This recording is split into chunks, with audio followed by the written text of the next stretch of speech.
Hello, everybody, and welcome to the 22nd episode of OGT Live up here in Oakland, California. We are experiencing some rather warm, humid weather, but it's actually not too bad in comparison to some of the weeks that we have had. It's been pretty hot, so not too bad. Very excited for the show this evening because we have Blackbird Cigar Company, Jonas Santana, back with us. We actually had him, I believe, join our show, I want to say April. I think it was April last. We were smoking the Vince. We are part of the LCA Limited Cigar Association through Privada Cigar Club. And so we were able to get one of his limited releases, which was a San Andreas Maduro. Phenomenal stick. So much in fact that we had to explore the rest of his brand. We wanted to see what else Blackbird has to offer. And so we met Jonas at TPD, the Tobacco Plus Expo in Vegas. And we were able to bring in some of his cigars. So speaking of cigars that we're bringing in, we have a phenomenal sampler pack, which is available within the link of this video. If you click on the link, that'll take you to our website. That is where you can pick up this phenomenal sampler. You can kind of see that. Has 4 amazing cigars that he has created, sort of from the side here. I'm not going to say left or right because it's a bit different. Finch here is going to be your most mild, really good with coffee. This cigar has natural sweetness, natural creaminess. When you pair it with coffee, some of those things come to the forefront. It's great. The Rook, which is the blue label, is a Sumatra wrapper. It's going to be mild to medium. Phenomenal stick as well. Ton of flavor. We got Jason joining on. Hey, how's it going, Jason?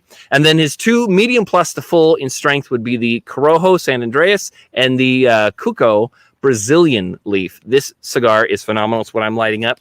The price is insanely good. So make sure that you click on the link, pick up this sampler pack while they still last. But I would love to see, for those who are watching, what you guys are smoking, what you're drinking. Put them down in the comments. Like I said, I'm smoking the Cuco. And we have several people here in shop with me as well. So they're also lighting up some Blackbird. We have Mike for the first time lighting up Blackbird cigar. Seems to be enjoying it. We have, let's see here. Hey, Iron Mike. Hey, how's it going, Iron Mike? You are lighting up the Finch now. Very tasty. Awesome. Good way to end the evening, if that is your last cigar of the evening, with a fine mild to medium sweetness.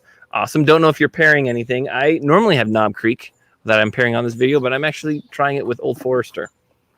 It's very appley to the nose. So actually, I want to ask the question, when you guys are home, what is one of your favorite beverages to pair a cigar with? And with that, what is one of the exceptional pairings that you've had that you remember? It can be coffee, it can be soda, it can be a host of things. What was one of your favorite things that you have paired with that just seemed to click for you? Mike says he is pairing it with a well-aged Arizona Arnold Palmer. Well, there you go. Excellent way to. I've never aged anything. I've never paired anything with an IT before. So I wonder how that will go. Hopefully it's working. Jason, box press with some monkey shoulder. Monkey shoulder seems to be the pliable, moldable spirit. Seems to go with every single cigar.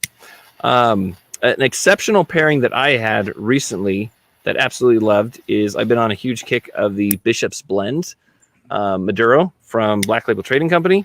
And I actually paired that with a high, I can't remember actually which rye it was.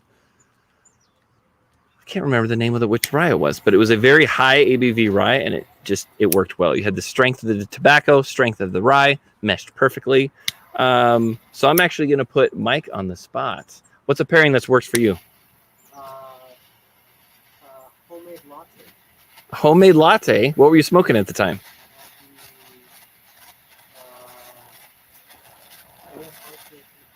Bay's Artisan Maduro. Brilliant cigar, which in fact is also Brazilian Matafina. This is, I don't believe, a Matafina. I think this is Criollo, but also from Brazil.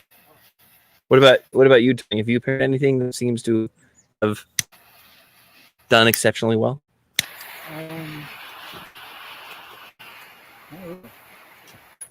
More experimentation to take place. What about you, Rob?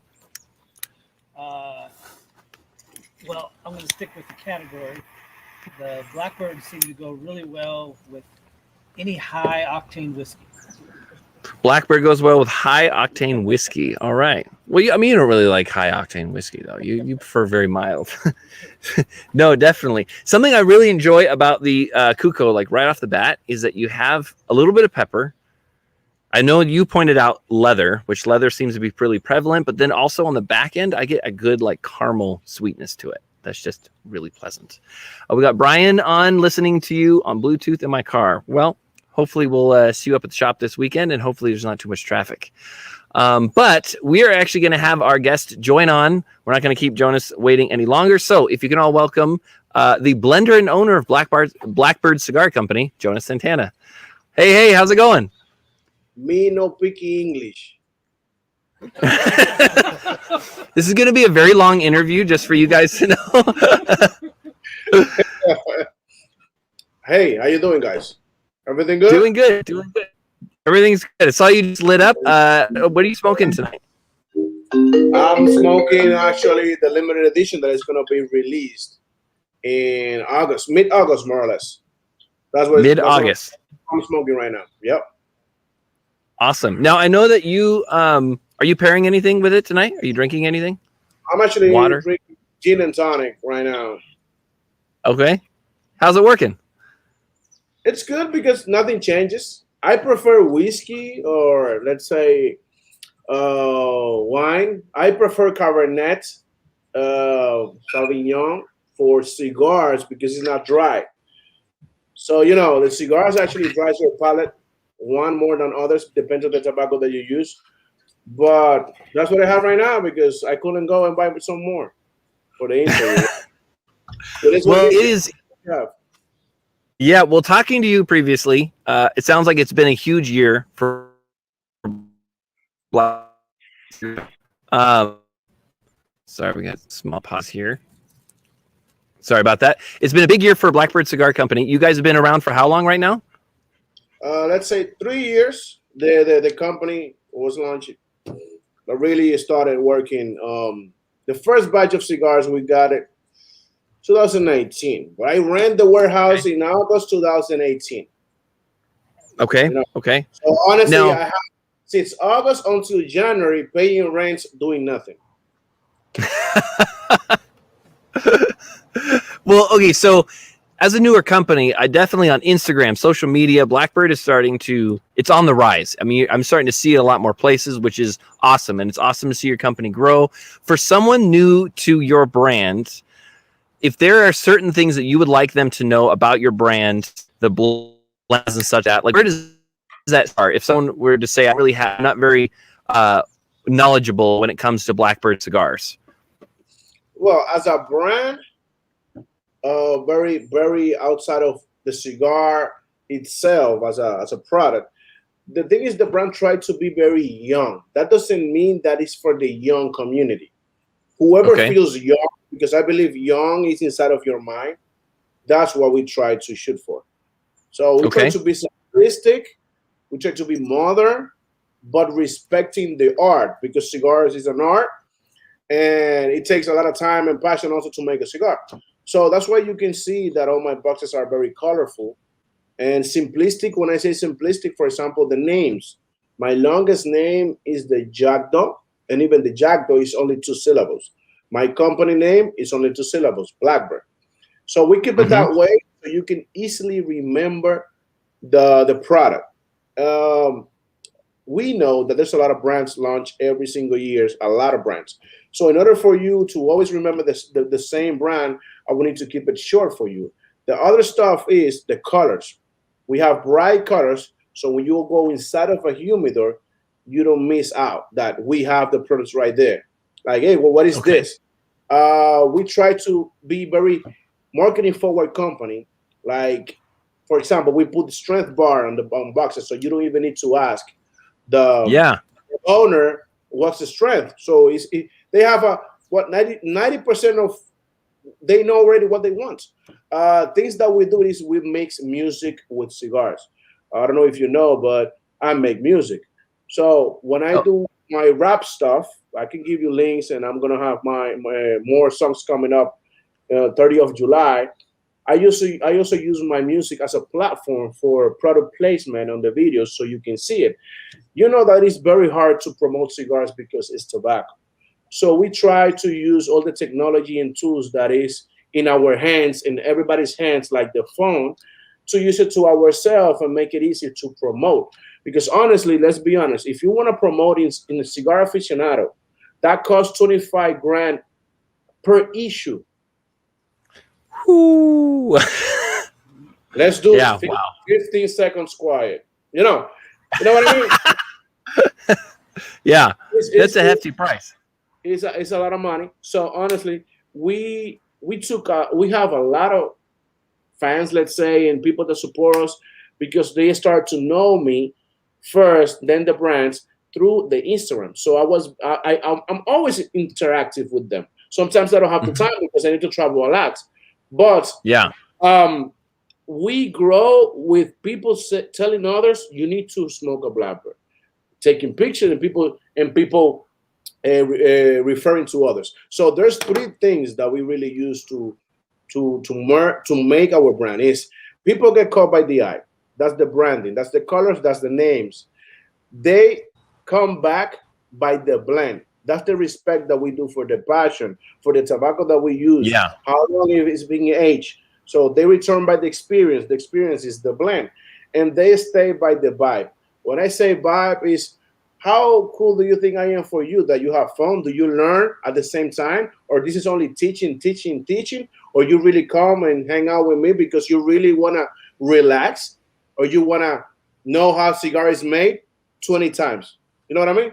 There's a lot of people that yeah, focus on how a cigar is made. And if you have a lot of years making smoking a cigars, I'm pretty sure you know how a cigar is made. So let's hang out. This is a place to have fun, talk with your friends and things like that. So we really go for that, and that actually why we have been catchy. Um, just by doing things outside of the box. We are not the guys that have guayabera all the time because we believe those guys, which we respect, they already have their yeah, core. So the only way we can really stand out is by having our own identity. That's the hmm only way. yeah, So actually, that's the way it is, and it's around helped me a lot. But there's stages that we take. So now the brand recognition is big. 3 years, man, and we are in over 300 accounts. 2 days ago, we just opened up the Netherlands. Um, that we already today I opened up UK.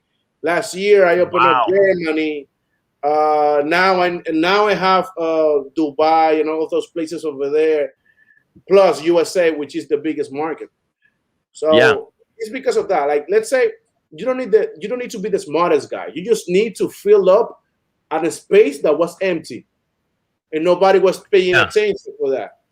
You know what I mean? yeah, That's yeah, actually all it is. And respect the product. Respect the product is make quality cigars. If you're really gonna ask for, let's just put a number, $10 stick, make it a $12 stick so they can feel value when they buy the stick. You know what I mean? yeah, yeah.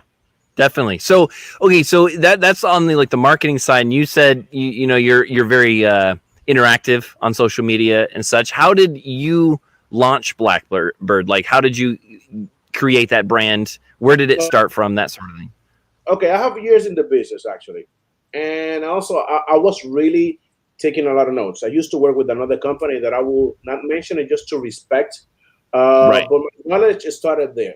So I was telling them actually that they needed to change. They look very old school, things like that. And there's nothing wrong if you want to be that way. But I believe that back then things already changing. Like, let's be honest, if you're gonna compete in the industry like this Mm-hmm. one, Mm-hmm. your biggest competitor cannot be Fuente. You know what I mean? Mm-hmm. Mm-hmm. That cannot be your biggest competitor because Right. people that buy Fuente, it's not gonna buy cigars from you just because you have it cheaper. They already know what they're gonna smoke. They don't need a cheaper cigar. They're good with Fuente. So we believe that we gotta go more to the guys that can be more vulnerable. Like they try new things. They're not married to a brand already. Like, I don't mind if you smoke mine, if you smoke others. That's good. I like competition at the end of the day. So Yeah. looking at everything, we say, all right, we need to penetrate the U.S. market.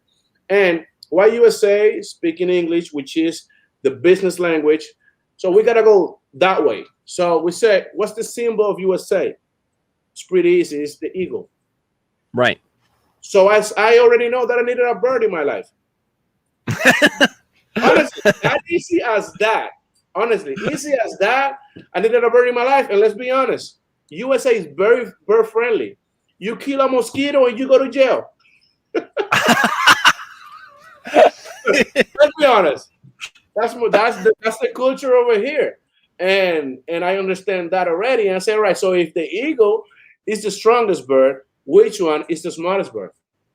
It's actually the crow. Okay. The crow is the smartest bird, and I say, okay, why we gotta go with the smartest bird? Because we need to play smarter around these big guys that are the strongest right now. Yeah. Okay. Yeah. That's why we took that route. So I say, okay, the crow has more family. Yes, it does. It has the rook. It has the raven that used to be like the own kind used to be the raven, and it has the jackdaw, which is the European crow. So I already have those 4 names that can I can put bigger my line, right? So yeah. Crow, and then I say, all right, all the humidors are light brown color because it's made out of wood. They try always to make it cedar. So that's the hope. Not all humidors are like that, but that's what they should be. That's the hope. That's what I try to do. So light brown, right? And I say, I want to stand out in the humidor. If we know that the humidor is light brown, 80 to 85% of the boxes are made out of wood with not many colors. They can use stickers, but it's wood. So I say, all right, we just gotta go very, very colorful. So the good thing is we match the bird in a certain way with the product. So the crow is red because it's red eyes and black feathers, for example. The rook is blue because when the sunlight hits the bird, turns blue.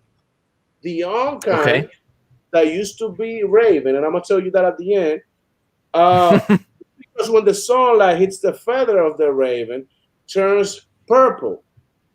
Things like that. The feet is the color of the feathers is yellow and light blue.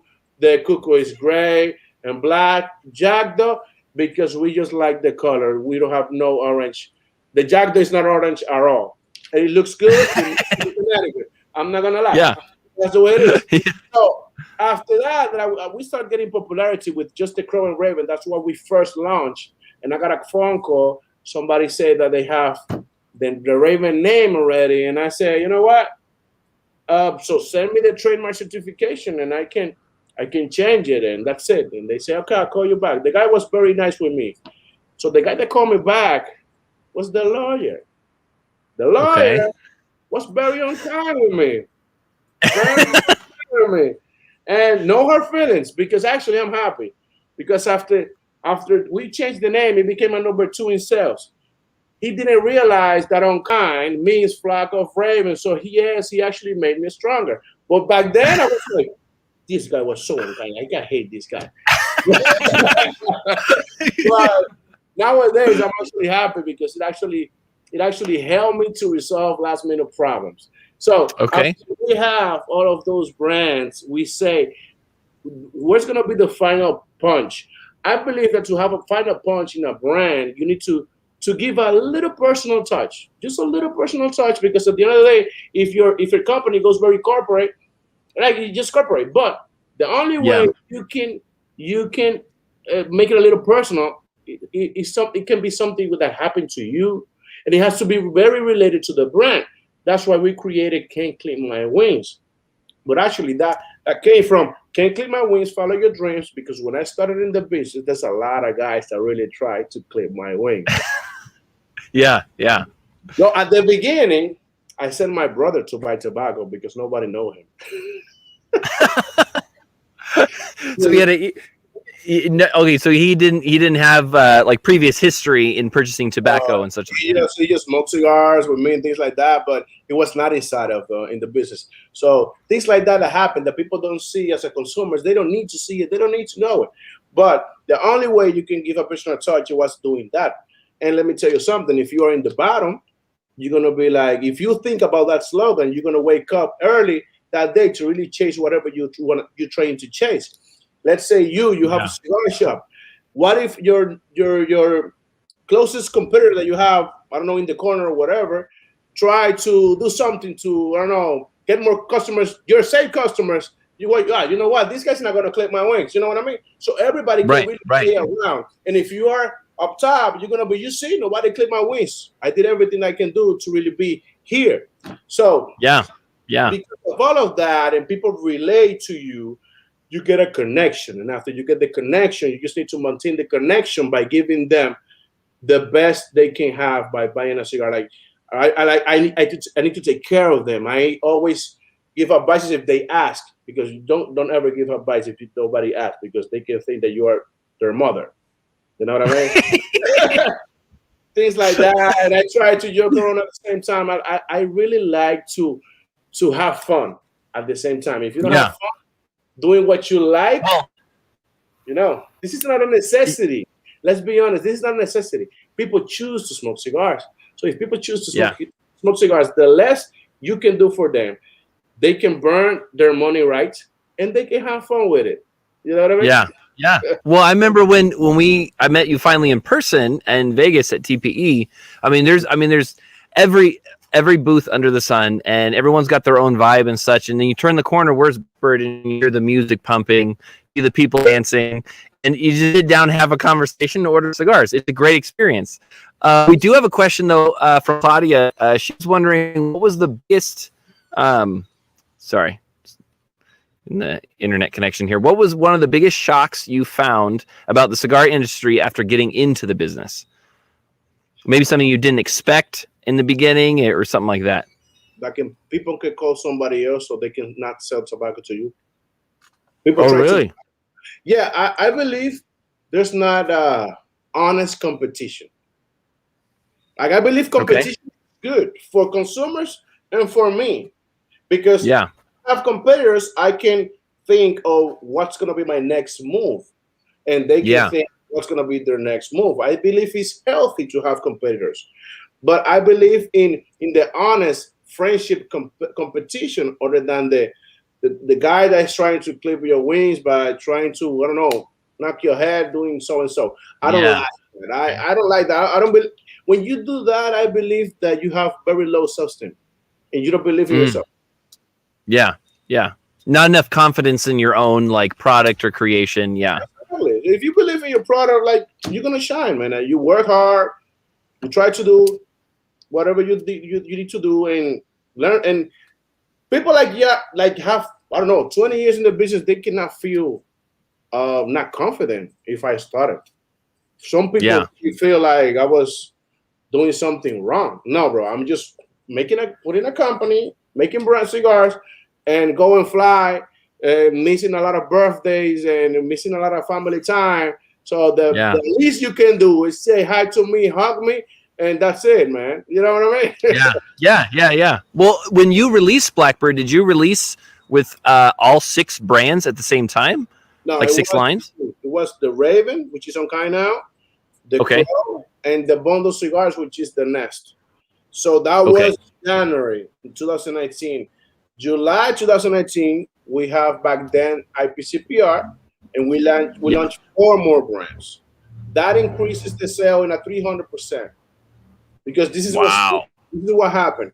If you have 2 products, only 2 products, and let's say I go to your store and you say, I want to bring Blackbird. Give me a sample. You don't like 1. You don't like 2.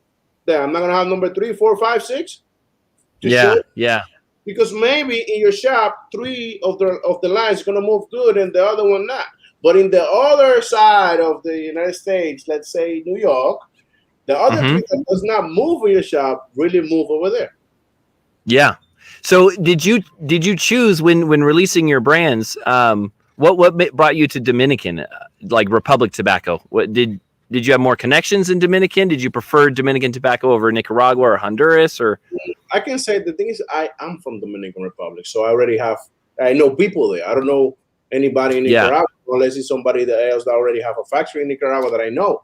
I like Nicaraguan tobacco. I actually within time want to have a factory in Nicaragua or somebody else that do joint venture. This is the stuff. Even that I'm from the Dominican Republic and I will try to support my country, I believe that I need to give to the consumers variety. Yeah.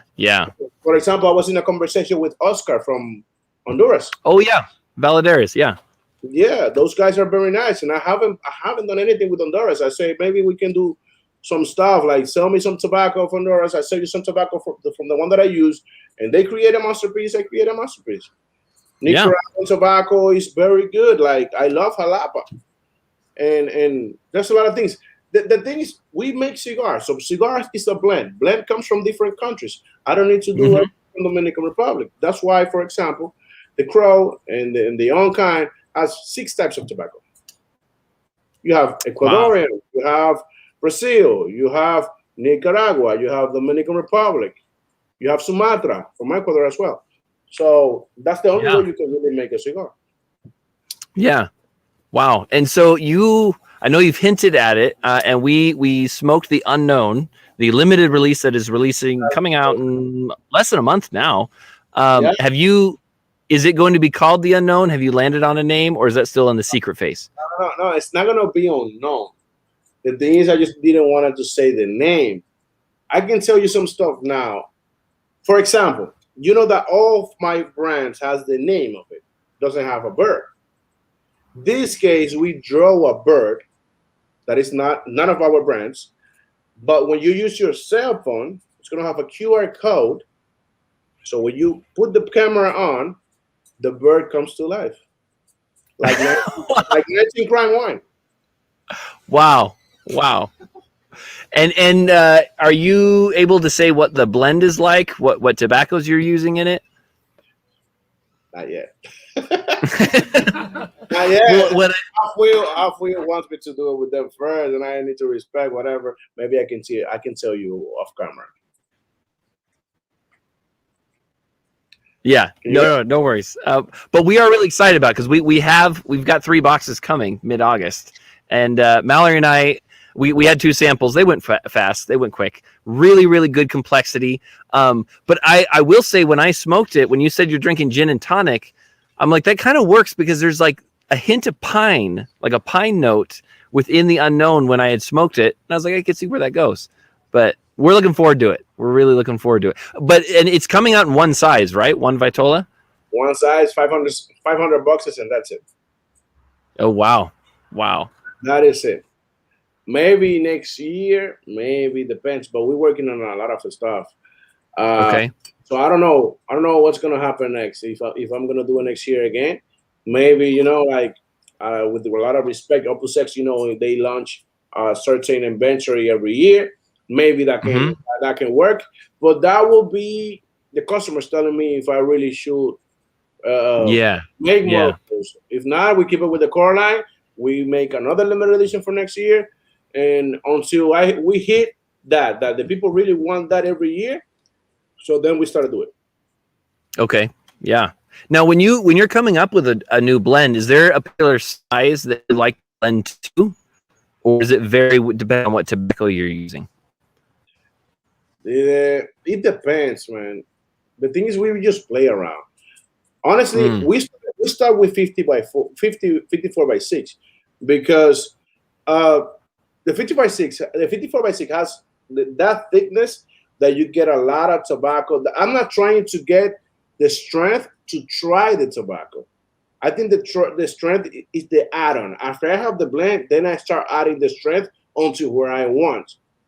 Okay. So that's why I started on the 54. A lot of people started with the Corona, and that's good too, because I believe every chef has their own way. Let me show you something right here. You're the first on camera that's gonna see this. All right. Can you see more or less what's going on over there? So that's when you hit the QR code. This is what's gonna come out. You see it? Nice. Yeah. You see so it? that's I can see it. So that's what happens when all you have to do is turn on your camera, hit the QR code. The QR code is going to take you to an app. You download the app, and then you scan again and place the bird, and then you can start playing around with the bird, take selfies, whatever you want. There you go. Well, what was your experience coming back to a year of no trade shows, coming back a year of no in-shop events? What was your experience at TPE and CA, and Did it work for you? Was it something that you guys are looking forward to next year? What was it like? Oh, yeah, I already pay I already pay half of it. Yeah, of course. Yeah, I like TPE. I like it because it's only 2.5 days, so I believe I don't get too much work.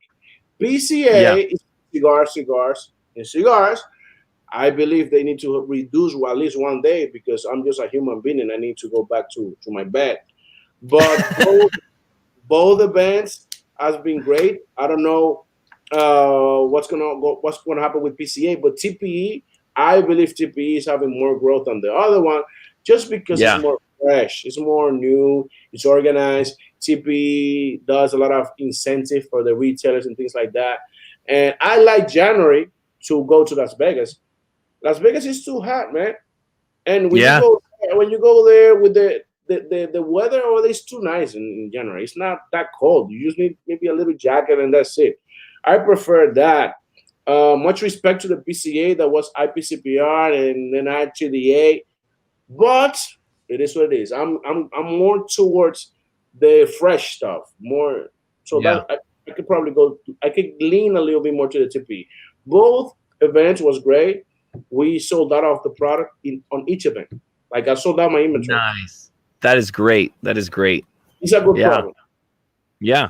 Well, and we'll come back to the PCA in a second here. Giovanni Flores says that she's been wanting to try these phenomenal cigars, and I can honestly say I lean more towards Nicaraguan tobacco, but this Dominican brand is one of the best Dominican brands out there, in my opinion. Blackbird has the flavor, the complexity, the power that it's one you don't want to miss. So definitely check it out. Click on the link. You can pick up our sampler pack, try the portfolio.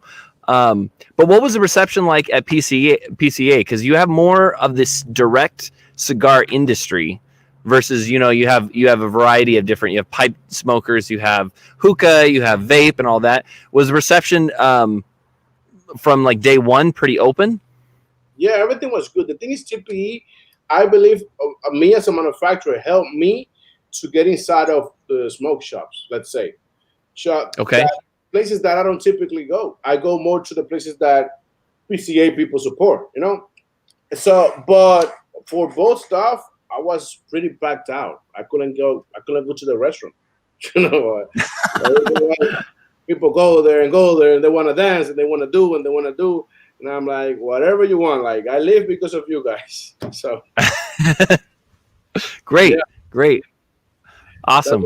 Well, and I would say out of your blends, I was curious about the Cuco because it is a Brazilian Criollo. Is that right?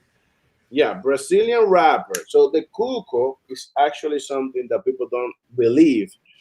Something that you should know, out of Dominican, my cigars does not taste like a Dominican, because I did that on purpose by using different tobaccos from different places, because there's a lot of good Dominican cigars over there, but I don't want any of my cigars to taste like any other one else. So the Cuco has Brazilian wrapper, but the rest is Dominican, and it does not taste like a Dominican cigar. No, not at all. The thing is, that's my hardest cigars to make, and it's from Dominican. Okay. Because we use it from a specific cities of the country. So when we cannot get that specific city from the country, we don't make the cigar. Wow. Like that. Yeah. That's my first full cigar that I have, honestly. That's one of my favorites, actually. I really enjoy the Cuco. And at the beginning, I was not sure. I was talking with my master blender, and I said, I don't know if I would really want to launch this one. But after I launched that one, he's battling with the Unkind in the number 2 section. The Crow is my most selling cigar. I don't know if it's because of the color or if it's because of the San Andres wrapper, which is very popular. Let's be honest, I can see that there's 2 brands in my line that sells less, and I believe it's because people don't get too much attention. If you look at the Cuco box, is gray, and the Finch is light blue. Sometimes it does not get the same attraction as the purple, red, orange. Yeah. But the Jack, though, I don't smoke too much Connecticut, and it's my number 3. Wow. Wow. Yeah. But the thing with the Jack, though, is that we work very good with the tobacco, so you don't get too much of the bitterness. We put an extra type of Criollo 98, so you get more salivation. So for that, you get less bitterness. Mm-hmm. So right, yeah, because Connecticut's tend to, I mean, at least they have that bitterness to the can, a bit acrid when you're smoking it. But something that I really noticed about the Cuco is that it's like, unlike any cigar I've had. Like, you know, you have certain blends. You've had broadleaf blends, San Andreas, Cameroon, that it's like, oh, it reminds me of X cigar. This one is in a league of its own. It's very different, but very, very good. It's hard for me not to pick this up off the shelf all the time. smoke it out of it. I believe it, man. It's just way different than the rest. I sometimes it's even hard for me to describe that blend, even that we created together with my team. I just can tell you it's a little leathery, but not too much. It's bold, but it's not peppery. It's not peppery. Right. You have very white ash because the tobacco has a lot of calcium, but sometimes it's even hard to because it's very unique that I don't know sometimes how to describe it. I just go, yo, bro, you know what? Try it. If you don't like it, I'll buy you another one. Well, and so for someone coming into smoking your brand and says, hey, I like the full-bodied experience, stronger cigar, which would you direct you? Crow or Cuco? Crow or Cuco is going to be... Crow or Cuco will be the ones. I'm sorry, we lost you there for a second. So Cuco and which other? Cuco and Crow, if they want something heavy. The Uncanny is medium. It starts like heavy because it has a lot of flavor, it has a lot of strength at the same time, and pepper at the same time. But after the first inch, it mellows. It mellows out. Okay. Goes to a creamy side. So, but it's a medium body. But it's gonna be Cuco and Crow if you want full body cigar. Even like that, I don't believe it's too full because the thing is, I don't believe in full body cigar. I believe in complex or more balanced. There's one cigar that I'm gonna make. Yes, a limited edition. I'm gonna tell you right now that it's gonna be fuller than the Crow, but the name. You need to remember, like I told you, I need to make sense in everything that I do.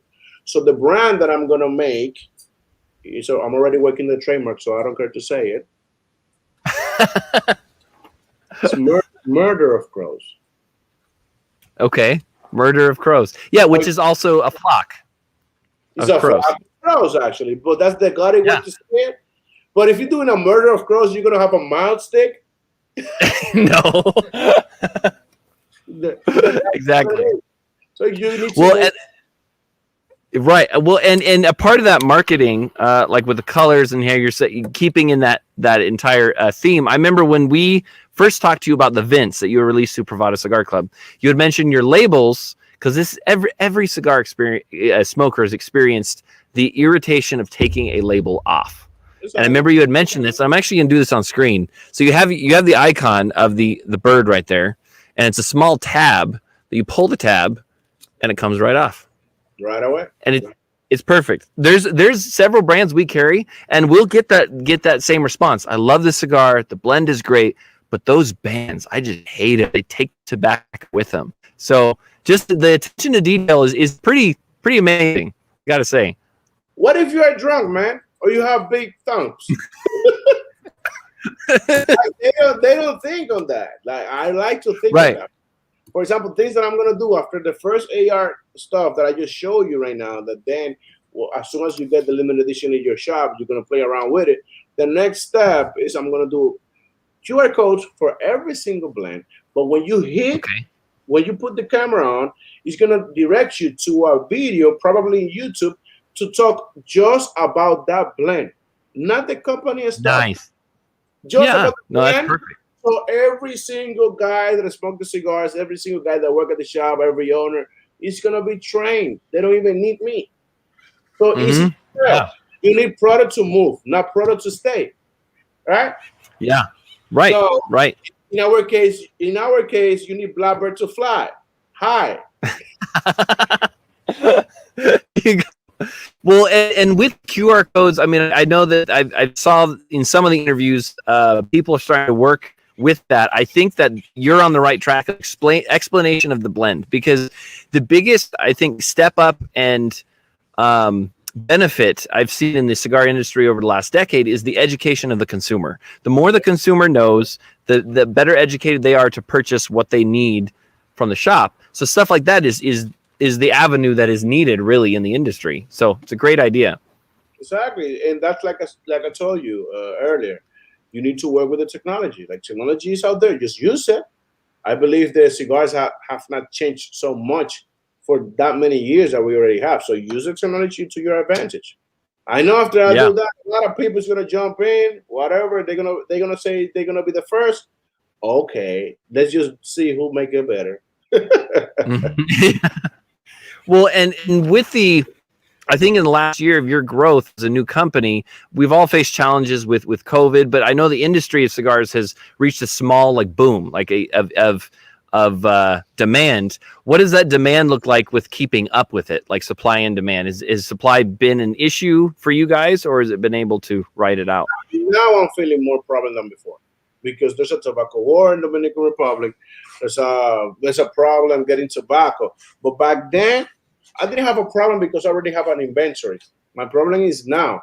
But we already know that things like that is going to happen, because a lot of the big players, they're going to buy a lot of tobacco. So you have no choice but go to them to buy tobacco, and they're going to sell the product to you by probably 30% more of the really cost. Wow. So yeah, advantage of that. So that's the worst problem, though. That's the worst scenario. But back then, it was an issue. I sold more in 2020 than 2019. Wow. Yeah. But yeah, and then you have the demand issue. What about boxes and labels? Has that been a struggle? No, the tobacco did, but the material, the packaging material is good. Good. Yeah.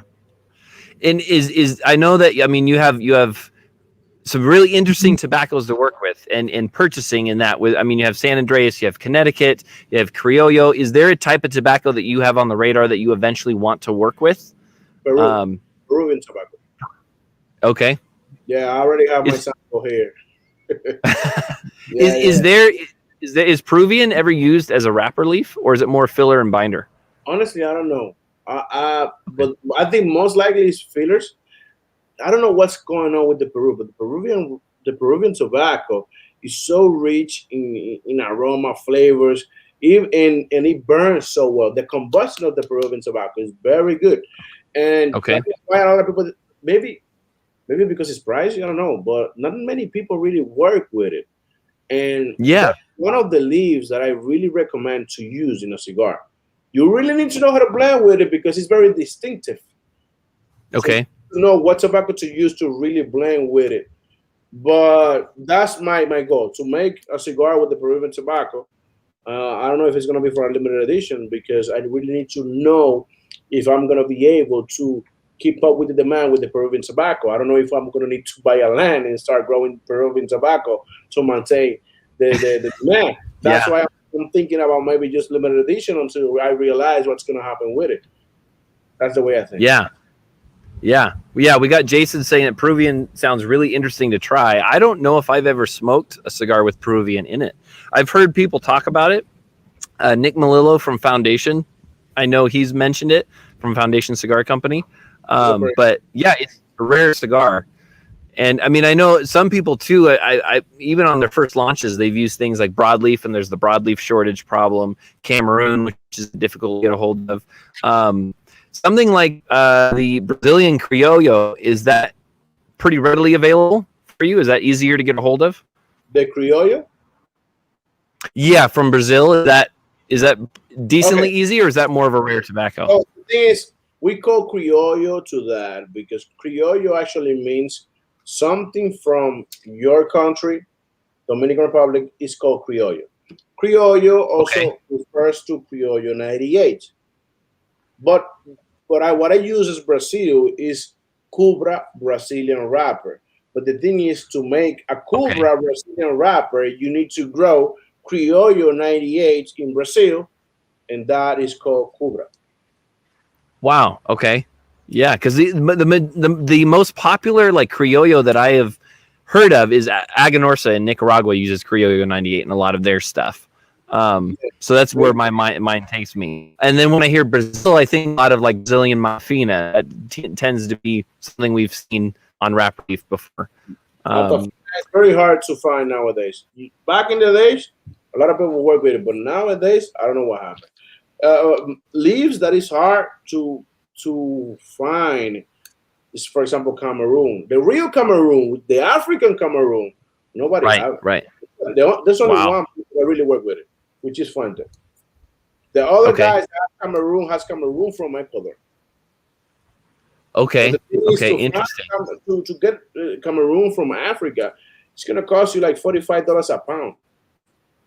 Imagine how much that cigar is gonna cost. Right. Right. Yeah. Well, and it's interesting because I know like broadleaf, similar issue, and people have been trying to grow broadleaf in Nicaragua, and I don't know if that's happened yet, but I've heard like people talking about it. The issue with the broadleaf is because of the Grabba leaf. You know the company Grabba leaf? They use Grabba leaf to roll marijuana. Like, they don't need something that fancy, bro. Right. They just use it. Like, just keep them. I don't know. Right. But that's the problem. They're using that type of tobacco. Woods and such is using a huge. Yeah. They don't need something that fancy, but they started doing that. A lot of companies start buying a lot of those tobaccos, and that's why we're having problems getting those tobaccos. Okay. Well, and then along with like being a new company and meeting that demand and like really growing, you've done side projects with like Brian at LCA and Privada Cigar Club. And so what was it like being like starting your company and then having Privada want to partner with you and creating a release like that with the expansion in mind? The Vince is like the project number 5 that I do with Brian. There's another one coming out. I shipped the other one like 4 or 6 weeks ago, I believe, more or less. I personally think it's gonna get more boom than the Vince, even though I love the Vince, because of that cigar that I shipped to him has more than a year age, like 2, 3, like 2 years age. We did around 35,000 sticks for that. But honestly, Brian, to me, great guy. Honestly, great guy.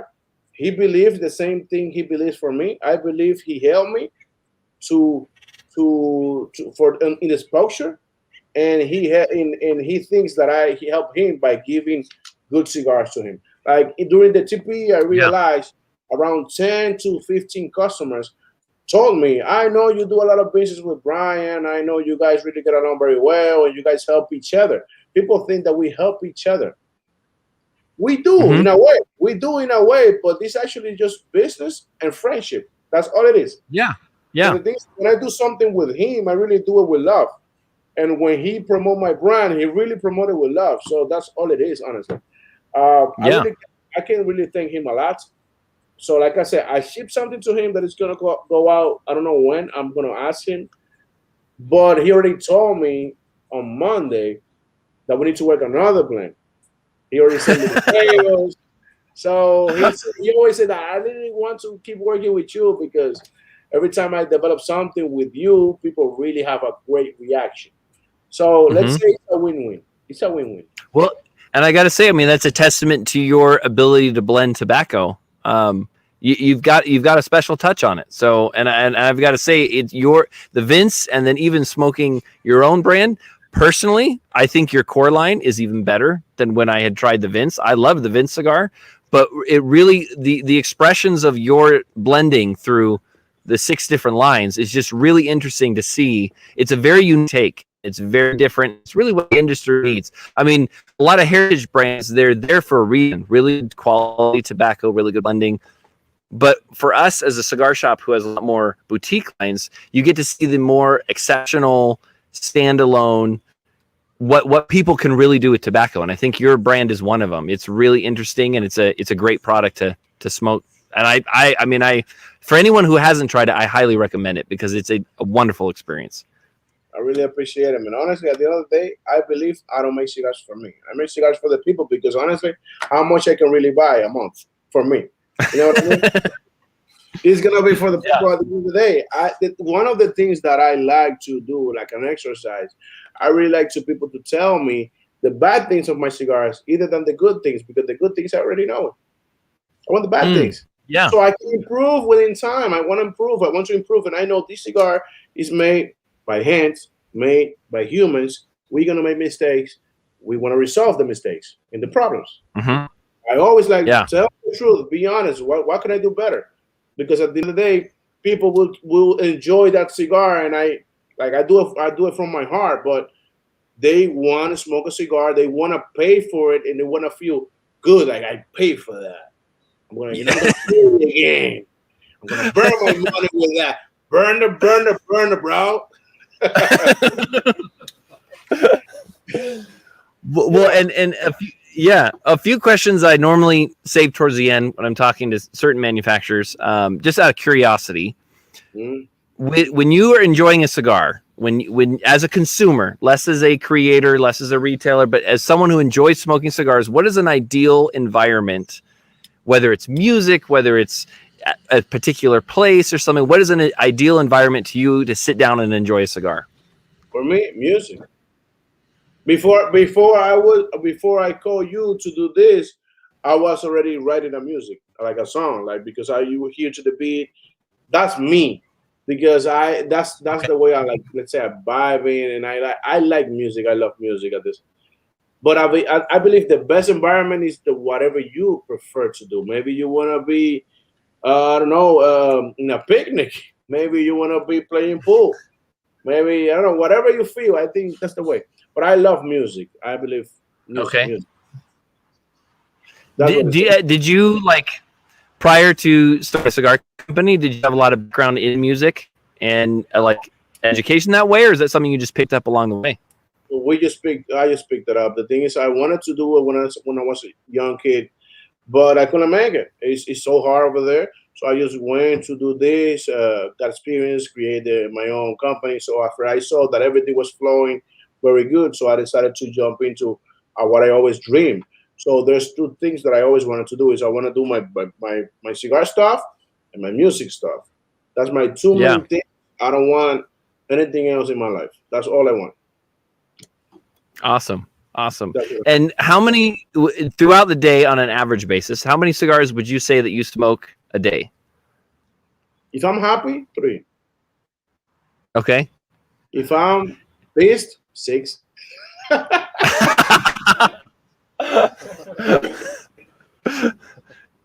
We've talked to some people that, I mean, and the answers are all over the place. You know, you have some people, they're like, well, I'll take a break after a while. One of the craziest answers we've heard so far is 10 to 15 a day. It's a lot of tobacco. I have done a lot. Depends if I'm blending or not. I don't think anybody can really beat my master blender. He has done 25. In a day? And there's only 24 hours. Wow. Yeah, that's how crazy. That's how crazy he goes. Crazy. Well, and through releasing your own brand, I mean, you draw inspiration from a lot of different things, and it sounds like music and kind of the theme that you keep in. Do you have other brands that you really enjoy smoking other than your own? Yeah, man. Let me tell you, I really love that question. Not many people really ask that question to me because they think that every time they ask me, "Oh, who makes the best cigar?" I'm gonna say Blackbird. I'm gonna support my brand. Or sometimes they're gonna say, "Oh, which one is your favorite cigar?" They believe I'm gonna say all of my cigars, which is not. I don't like to be fake. There's some cigars that I smoke from my line. There's some others that is for the people. And we gotta be honest, like my palate is not your palate. So cigars that I respect, honestly, I don't remember the names, but for example, the new Oscar Valladares is very good. I like the LSD Lanox first batch. After second batch, I didn't like it anymore. Sorry for that. Much respect to Lito, no hard feelings. I like 1926 Padron. I love that one. Okay. Yeah. There's a couple. Oh, my inspiration to make the Crow was La Imperiosa from Crown Heads. I really like that cigar. Oh, okay. That's a good cigar. Yeah. Let's see. I like Opus X Lost City, specifically Lost City. That's the one that I like. What else? Yeah, I think that's okay. That's what come to my mind. Tatuaje Cojonú. It's very good. Oh yeah. Konu is really good. It's very good. Well, and I think that, and the thing too is like if someone's exploring your brand, there's also, I mean, everyone has a diverse palate, so you can't have the ultimate cigar that's going to fit everyone's palate. It's really cool to hear from different manufacturers and different owners, just kind of generally what they consider good tobacco, good cigars, because it also is a reflection of how you blend and how you create as well. So this is the stuff. Like you know, I like music. What's going on? What you need to do to really have more exposure in music? You need to do featuring, right, with other artists. So when you feature with other artists, is because you respect also their work. So in the cigar business, you don't really see that very often. So, but in my mentality, I know I need to respect those works, so because it can also inspire me to do my works. Right. They don't think of that many guys, but I believe in that. So I respect a lot of cigars. There's a lot of cigars. There's more. Oh, for example, the 25th anniversary from Perdomo. I like it. That's a good cigar. Yeah. The champagne is actually a good cigar for me. I think you almost blow in your smoke, but if you want just to blow smoke, that's your cigar. Well, and too, it tastes like butter. Yeah, no, it's a very creamy, very buttery cigar. And also, I mean, in your tagline, "Can't clip my wings," that also comes hand in hand with knowing in a friendly way what your competitors are doing, what's hot on their market, what's kind of coming out, and staying up to date. I think competition is healthy, and you learn from a lot of guys. Like I don't see nobody as a competition that I want to kill. Like, do your thing, I do my thing. I teach you, you teach me. We can do better. Like, what's the big deal? I believe you don't compete in prices. I don't believe in that. I believe you compete in service, the vibe, the quality. That's what it is. Like I prefer to pay $20 for a cigar in an atmosphere that I feel like home, and I feel like every time I walk over there, Eric is telling me, "What's up, bro? What you know?" You feel that, and like it's worth the $20 instead of paying $5, and you're gonna get a guy buy the cigar and get out of here. I want to, you know what I mean? Right. Well, and in essence, I think that's what the brick and mortar shop is. It's that home away from home, third place that you feel comfortable with, having conversations, smoking cigars around, versus just a retail shop. I'm trying to move product. And that is a part of, I mean, if that's what you're interested in, finding the best deal, smoking what you want, and not really have that relationship experience, online, there's a whole avenue of that. But that's not the brick and mortar shop, and that's not what the brick and mortar shop should be. Exactly. It's a place to hang out. You need to feel good over there. You need to have a good service. You need to have that. Like, if you don't want that, just go online. You don't need to go and stop over there. Just save that gas and put it on the shipping. That's it. Right. Well, and dealing with a lot of the brands that we have in our humidor, I would say about 80 to 85% are boutique lines, smaller companies. But we've chosen that because it's more of like almost the craft brewing industry. You have this high amount of quality in the blends, construction, flavor than you might find in the more mainstream lines. The thing as a cigar shop owner is that when you find a cigar that's really striking, like you see the Crow, you see the Unkind, it's very striking on the shelf. It's very eye-catching. The responsibility I think that some of the blenders and owners have is, do they deliver a quality product? And I think Blackbird is a perfect example of the personality, the family vibe that you have with it, creating amazing cigars, very unlike what you're going to smoke anywhere else. So it's that experience that go hand in hand, and it's a bullseye. It's a great product. this is the thing. I hope this never happened to me. Like big players that they sell a lot of cigars. There's a point that they don't really care anymore about the quality of the people because they just want the money. But let me tell you, let's be honest. Honestly, somebody that has $100 million really think is gonna be happier than me because I have $10 million? Honestly, Right. what he can do? Buy an island? I don't need an island. That's the thing right there. Like, I'm not here for the money. I need to charge you because I need cash flow to maintain the company, and there's a lot of people that work for me. But if I'm here for the money, actually, this is not the business for you because it takes a lot of time to really take money out of the company from the cigar industry, because after you get the money, you still need to buy tobacco, and then you need to save it over there, and then maybe in 3 years you're going to use that. So if you really come for money, don't never come to this business, honestly. So but also outside of that, I believe that the side effect of being successful is money. So eventually that money will come. Yeah, definitely. Well, I want to thank you, Jonas, for joining us on our show again.